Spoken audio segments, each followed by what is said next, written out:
মুহূর্তে রাজবাড়িতে অবস্থান করছি। আমরা ঘোড়াকে দেখতে পাচ্ছি, ঘোড়ার সামনে ঘোড়ার মালিক। আচ্ছা, আপনি কিভাবে করেন এটাকে? এটা কি হয়? আচ্ছা আচ্ছা। আর এখানে শুধু বাচ্চারাই চলতে পারে না?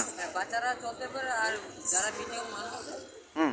তারা খালি 40 ফুট উপরে বসে 20 টাকা, আর সঙ্গে দাঁড়িয়ে 10 টাকা। যতটা দিতে কেমন কেমন ইনকাম হয় এখানে? হয় মোটামুটি আমি এটা দিতে আপনার অ্যারাউন্ড মানে পার ডেতে কত হতে পারে? কত হতে পারে? মান্থলি 15,000 টাকা মতো হয়। আরে বাহ! আপনার বাড়ি কি এখানে ত্রিপুরাতে? হ্যাঁ, এখানে আসতে হবে। ঘোড়াটা কোথা থেকে নিয়ে আসছেন?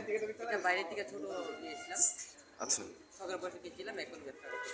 ভালো লাগছে তো? হ্যাঁ বাবা। তো এটা দিয়ে ফ্যামিলি চলে তো? হ্যাঁ ফ্যামিলি। তো এমন আপনার মতো যারা করতে চায় তাদেরকে কি বলবেন? হ্যাঁ, করলে ভালো, কোনো কষ্ট নাই।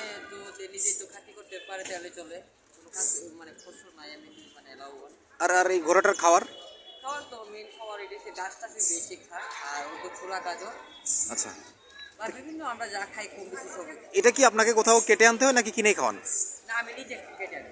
আচ্ছা। কিনা খাওয়ার কখন খাওয়ান? এখানে এখানে কত ঘন্টা থেকে কত ঘন্টা থাকে? 3 ঘন্টা কি 4 ঘন্টা, বিকালে 3টা থেকে 8টা অবধি। আচ্ছা, আমরা ঘোড়াটাকে চমৎকার দেখতে পাচ্ছি, ভীষণ ভালো লাগছে। Is really absolutely brilliant. আর হর্স আপনারা দেখতেই পাচ্ছেন, ওর একটা নাম আছে চাঁদনি। ওর নাম চাঁদনি। চাঁদনি। দেখতেও সেই চাঁদনির মতোই, খুব সুন্দর। আপনারা যারা রাজবাড়িতে আসছেন, টুরিস্ট স্পট অফ ত্রিপুরা, আপনারা চলে আসবেন অজন্তা প্লেস, যেখানে খুব সুন্দরভাবে ঘোড়াটা দাঁড়িয়ে আছে, তার মালিক সাথে রয়েছে। এখানে ছোটো ছোটো বাচ্চারা কিচিরমিচির করছে, দেখতেই পাচ্ছেন। খুব শান্ত রাজবাড়ির গেট আপনাদের দেখাচ্ছি আমরা।